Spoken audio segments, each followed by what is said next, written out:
Magandang gabi mga kapuso. Ako po ang inyong Kuya Kim na magbibigay sa inyo ng trivia sa likod ng mga trending na balita.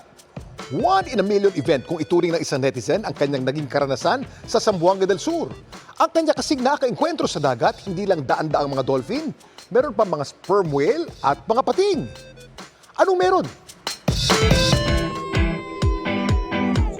Halos marunong sa tuwa at pagkamangha ang grupong ito habang naglalayag kasi sila sa dagat sakop ng Tukuran Zamboanga del Sur. Tila may gusto raw makipaglaro sa kanila. Dalawang dolphin at tila may gusto raw itong ituro. Ayon sa uploader na si Jomar, nagsinundan nila ito. Tumambad daw sa kanila ang mas malaking pod o grupo ng mga dolphin. Nasa tansya nila, nasa 200 daw ang bilang. Pero hindi pa raw pala ito ang highlight na kanilang biyahe. May bigla pa kasi lumitaw ng mga sperm whale. Para daw imbestigahan ang kaganapan, si Jomar tumalon sa tubig. Pero agad daw siyang umahon dahil may nakita raw siyang tilang mga pating. Hanggang ang nasa 5 tilang pating na kanilang naispatan, inatake raw ang mga balyena. Ang sperm whale na ito, duguan at wala na raw buhay na kanilang madaanan. Hindi pa man nila lubusang naunawaan ng mga nasaksihan, kinailangan na raw ng grupo na bumalik sa Pampang dahil tumataas na raw ang alon sa dagat. Hinala ni Jomar, nagtulong-tulong daw mga dolphin at mga balyena dahil sa pag-atake ng mga pating. Tama kaya ang kanyang hinala? Kuya Kim, ano na?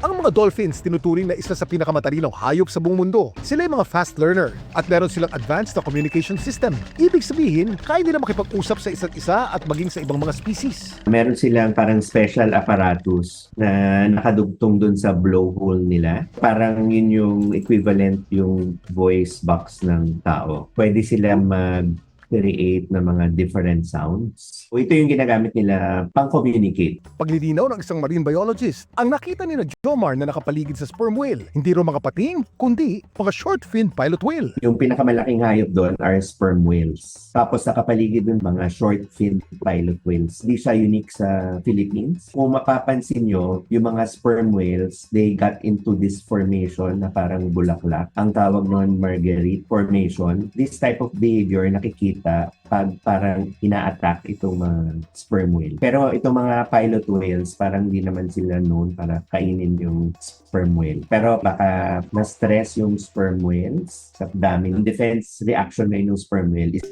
Ang balita namang ito, nakarating na sa BFAR o Bureau of Fisheries and Aquatic Resources. At balak daw nilang imbestigahan ang insidente para mas lalong maintindihan ang pambihirang pangyayari ito sa dagat ng Tukuran. Ang naging enkwentro ni Jomar sa dagat ng Tukuran, one in a million event kung kanyang ituring. Pero paano naman kaya kung ang nakita niyang palangoy-langoy, ang tinuturing na isa sa pinaka-rare na isda sa buong mundo? Ito ang Cyprinodon diabolis o Devil's Hole Pupfish, ang isa sa pinaka-rare na isda sa buong mundo. Bakit kamo? Noong 2024 kasi, nasa 191 na lang daw ang populasyon nito at makikita lang ito sa iisang lokasyon. Sa Devil's Hole, isang kuweba sa Death Valley region sa Nevada sa Amerika. Dahil dito, ang naturang isda critically endangered na ayon sa IUCN o International Union for Conservation of Nature. Samantala, para malaman ang trivia sa likod ng viral na balita, i-post o i-comment lang #Kuya Kim. Ano na? Laging tandaan, importante ang may alam. Ako po si Kuya Kim at sagot ko kayo 24 oras.